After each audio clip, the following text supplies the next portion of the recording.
텍사스에 위치한 작은 도시이던 디킨슨. 이곳에서 캠핑을 하던 한 커플은 갈대밭을 가로질러 캠핑하기 좋은 장소를 찾아다니고 있었습니다. 그러던 중 커다란 흰 개미굴 위에 무언가 얹어져 있는 것을 발견하게 되죠. 커플은 그런 개미굴을 향해 가까이 다가가자 깜짝 놀라게 됩니다. 개미굴 위에 얹어져 있던 것은 다름 아닌 한 소녀였다고 합니다. 맨몸으로 힘없이 누워있던 소녀는 온몸이 개미에 물려 있었으며 목엔 구멍이 나 있었다고 합니다. 하지만 이 소녀는 놀랍게도 살아있었다고 합니다. 소녀는 과연 무슨 일을 겪었길래 이런 끔찍한 모습을 하고 있었을까요?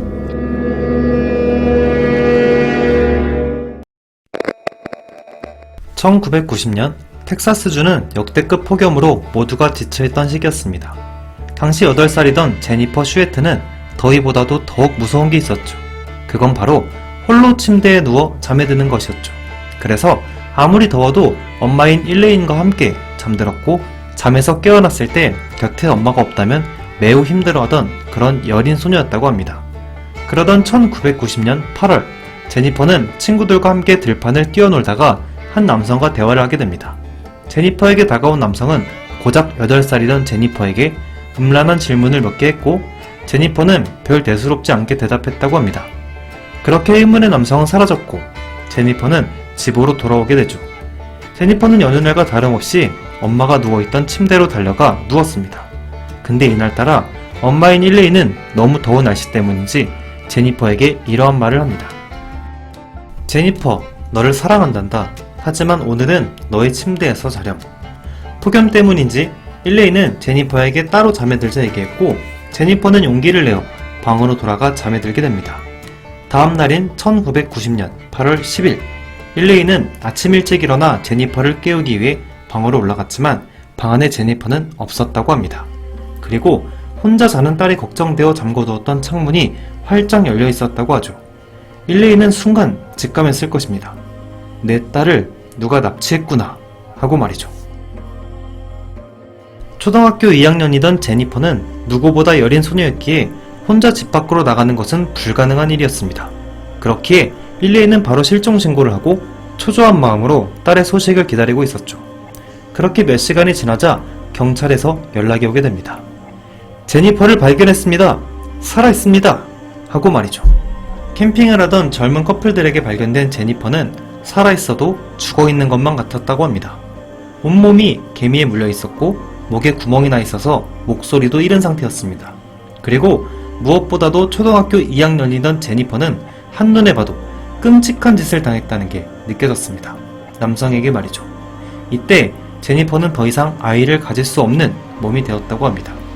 제니퍼는 바로 치료를 받았고 깊은 잠에서 깨어나자 눈앞엔 경찰들이 있었다고 합니다.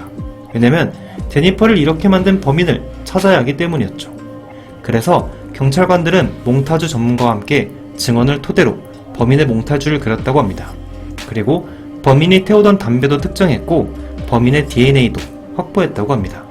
자, 이제 범인을 잡기만 하면 됩니다. 그래서 범인을 잡았을까요? 아쉽게도 당시 제니퍼의 증언은 불확실했고 정실이 망가져 있었기 때문에 제니퍼의 증언은 수사에 큰 도움이 되지 못했다고 합니다. 아니면 당시 경찰들이 무능했을 수도 있습니다. 결국 범인을 잡지 못했고 제니퍼는 그렇게 살아있어도 죽어있는 사람처럼 늘 공포 속에서 살아야 했습니다. 그렇다면 당시 제니퍼를 이토록 끔찍하게 다치게 한 범인은 어디 있었을까요? 아까 제니퍼의 증언대로 그린 몽타주 기억하시나요? 당시 소녀가 묘사한 범인의 얼굴은 정말 완벽에 가까웠습니다. 하지만 당시 시대적 배경으로 보아 뛰어난 기술이 없던 탓인지 몰라도 범인을 특정하지 못했다고 합니다. 소녀에게 이런 끔찍한 일을 저지른 범인, 그의 이름은 데니스 브래드 포드입니다. 1970년생으로 사건 당시 그의 나이 만 20살이었죠.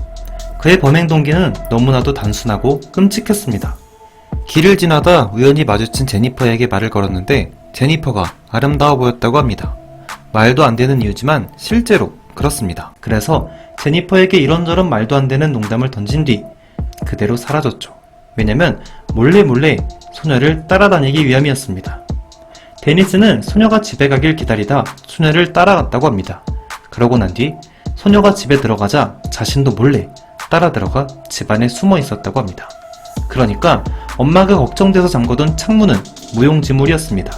방 안에서 밖으로 소녀를 데리고 나갔기 때문이죠. 그렇게 소녀를 칼로 위협한 뒤 집 밖으로 끌고 나갔고, 데니스는 누구보다 통쾌하게 웃으면서 소녀의 발목을 잡고 질질질 끌며 들판을 가로질렀다고 합니다. 당시 소녀의 증언에 의하면 당시 남성의 표정은 누구보다 행복해 보였다고 합니다. 그리고 이때까지도 자신이 무슨 짓을 당할지 몰랐다고 하죠. 그저 행복한 아저씨가 날 어디로 데려가지 정도로 생각했다고 합니다. 그렇게 들판으로 끌려간 제니퍼는 무려 6시간 동안 그렇게 당하는 과정에 소녀의 목은 모두 망가져 목소리가 나오지 않았고, 너무 심하게 맞은 탓에 소녀는 손가락 하나 움직일 수 없는 상태가 되었습니다. 데니스는 그런 소녀를 질질 끌고 가 근처에 있던 커다란 흰 개미굴 위에 올려놓고 유유히 떠났다고 합니다. 왜냐면 시간이 지나면 개미들에 의해 소녀가 없어질 것이라 생각했기 때문이죠. 누군가에게 도움을 청하고 싶지만 목소리는 나오지 않고 몸은 움직이지 않는 상태. 하지만 놀랍게도 소녀는 침착하게 몸을 뒤집어 상처를 막았으며 끝까지 정신을 차리고 구조를 기다렸다고 합니다. 무려 14시간 동안 말이죠. 폭염의 더위 속에서 14시간을 기다린 끝에 근처에 캠핑을 하던 커플에게 발견되어 구조되었다고 합니다. 그렇게 소녀가 죽었다 생각한 데니스는 범행을 저지른 장소로부터 약 900km 떨어진 리틀록에 위치한 자신의 집으로 돌아왔습니다. 그리곤 일상생활을 이어나갔죠. 그렇게 1년 뒤 리사라는 여성과 만나 6개월 만에 결혼하였고 아들 하나, 딸 하나를 낳았다고 합니다. 데니스가 이렇게 평범하게 살았다면 이 사건은 제가 다루고 있지 않았을 것입니다. 범인이 가정을 꾸리고 3년이 지난 1996년 4월, 여느 날처럼 술집을 전전긍긍하며 망나니처럼 살던 데니스는 술집에서 만난 한 여성에게 집요하게 말을 걸고 있었습니다. 여성은 집요한 데니스의 제안을 수락했고 함께 당구를 치고 술을 마시기 시작했습니다. 그렇게 시간이 지나자 데니스는 여성에게 차 좀 태워달라 부탁했고, 차를 타고 가는 도중 갑자기 돌변해 여성을 폭행하기 시작했습니다. 의식이 날아갈 정도로 말이죠.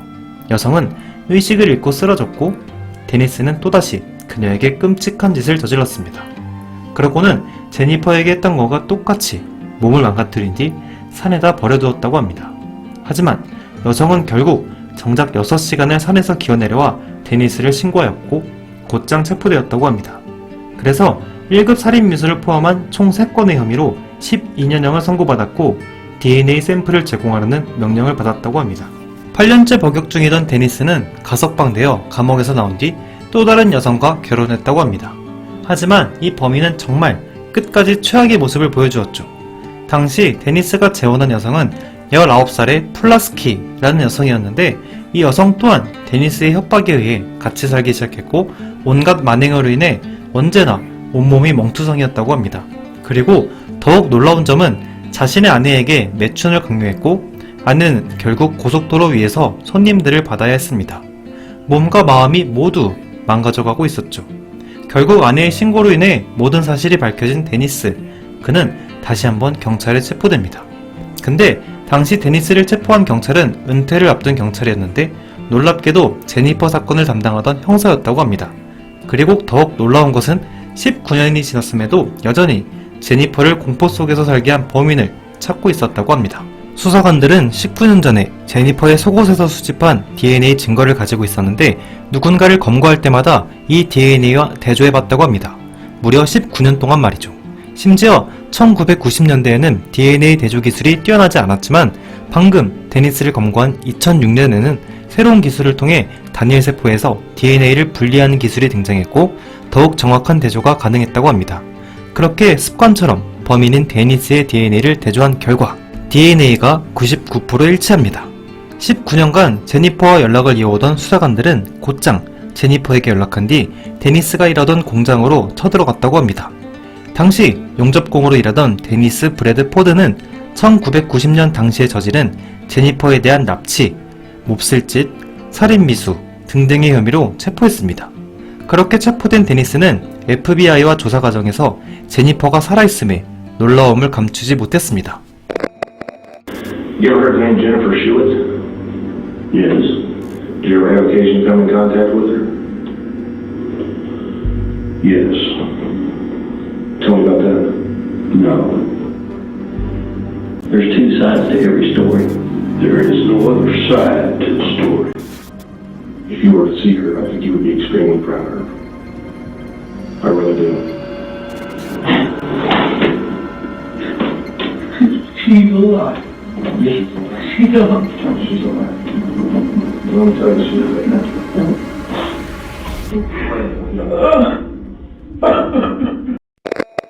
결국 데니스는 그날 범행에 대해 이렇게 자백했습니다. Forgive me, Mama.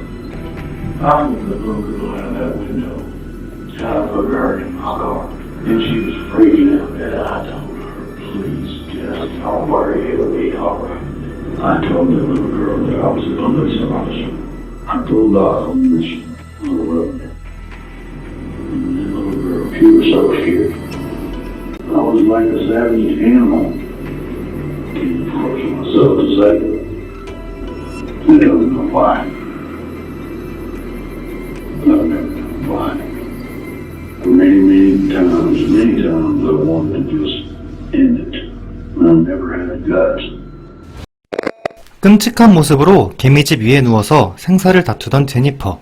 그녀는 19년 동안 어딘가에 살아있을 범인으로 인해 매일 밤을 공포해서 살아야 했습니다. 하지만 수사를 포기하지 않던 수사관들은 범인을 찾기 위해 노력했고 결국 제니퍼를 공포 속에 몰아넣은 범인을 검거한 것이죠. 결국 데니스는 체포되어 재판을 기다리고 있던 도중 구치소에서 스스로 생을 마감했다고 합니다. 그리고 구치소에서 작성한 데니스의 글에는 제니퍼가 살아있다는 것에 대한 죄책감이라기보단 죽은 줄로만 알았던 제니퍼가 살아있다는 사실이 끔찍하고 충격적이었다는 형식의 글이 적혀 있었다고 합니다. 오늘날의 제니퍼는 운명의 상대를 만나 행복한 결혼 생활을 이어나가고 있으며 아이를 갖기 힘들 것이라는 의사들의 진단에도 불구하고 남편과 끝없는 노력 끝에 기적적으로 2명의 아이를 낳아 행복한 가정을 꾸렸다고 합니다. 오늘 이야기는 여기까지입니다. 이 사건에 대한 여러분의 의견을 댓글로 남겨주시기 바랍니다. 시청해주셔서 감사합니다.